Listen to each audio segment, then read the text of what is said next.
நான் தமீம் அல்தாரி. லகும் மற்றும் ஜுதாம் கோத்திரத்தினர் 30 பேர்களுடன் நாங்கள் கப்பலில் பயணம் செய்தோம்.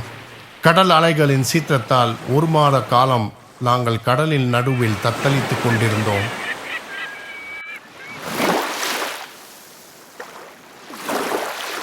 நமக்கு அருகே ஒரு தீவு தெரிகிறது. நீங்கள் சென்று அனைவரையும் தயாராக சொல்லுங்கள். நம்மிடத்தில் உள்ள சிறிய படகை பயன்படுத்தி நம் அந்த தீவை போய் அடைவோம். அனைத்தையும் தயார் செய்துவிட்டோம். ஆனால் சூரியன் அஸ்தமமாய் கொண்டிருக்கிறது. எனவே நாம் அந்த தீவை சென்று அடையும் போது இரவாகிவிடும். சற்று நேரத்தில் கப்பலில் உள்ள படகை பயன்படுத்தி தீவை நோக்கி அனைவரும் பயணம் செய்ய ஆரம்பித்தோம். ஒரு வழியாக நாங்கள் அனைவரும் அந்த தீவை அடைந்தபோது சூரியன் மறைந்து இரவாகிவிட்டது. அப்போது அங்கு ஒரு அதிசய பிராணியை கண்டோம். அதன் உடலில் அதிகமான ரோமங்கள் இருந்ததால் அதன் முகம் எது, மலஜலம் கழிக்கும் பாதை எது என்று தெரியாமல் இருந்தது. அது எங்களை நோக்கி வந்தது. அதனிடம் நான் கேட்டேன், நீ யார் என்று. நான் அல் ஜஸ்ஸாஸா. அல் ஜஸ்ஸாஸா என்றால் என்ன? ஓ மக்களே, மரத்தில் உள்ள இந்த மனிதரிடம் செல்லுங்கள். ஏனென்றால் அவர் உங்களை பற்றி அறிய ஆர்வமாக இருக்கிறார். அது எங்களுக்கு ஒரு மனிதனை பெயரிட்ட போது அது ஒரு ஷைத்தானாக இருக்குமோ என்று நாங்கள் அஞ்சினோம். பின்னர் நாங்கள் விரைந்து சென்று அந்த மட ஆலயத்தை அடைந்தோம். அங்கு நாங்கள் இதுவரை கண்டிராத மிகப்பெரிய மனிதனை கண்டோம்.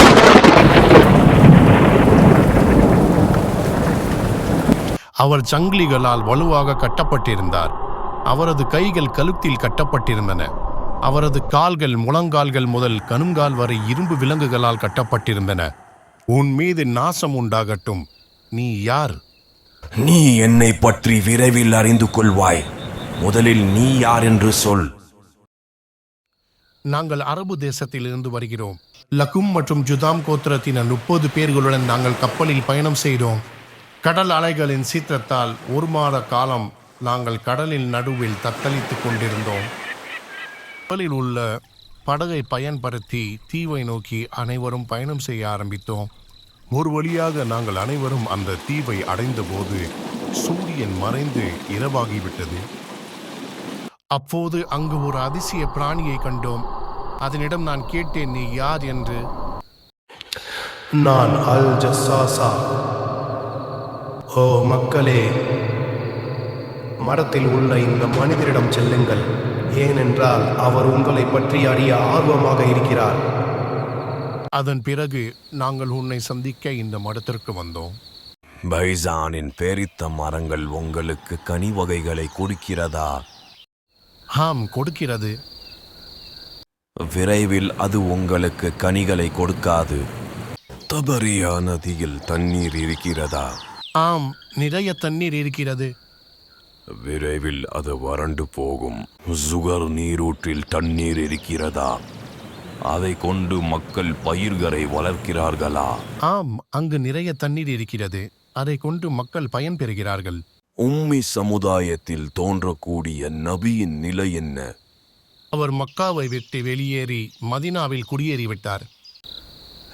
அரபியர்கள் அவருடன் போர் புரிகிறார்களா? ஆம்.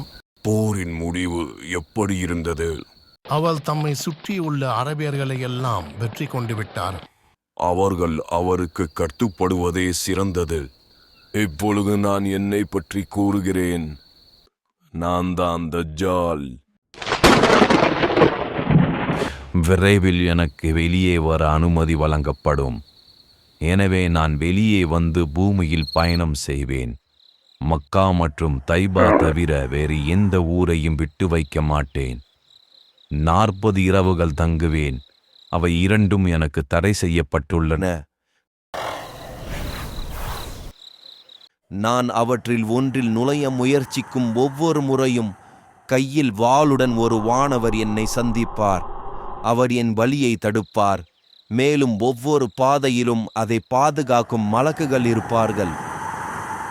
பிறகு அங்கிருந்து புறப்பட்டு மதீனா சென்றடைந்தேன்.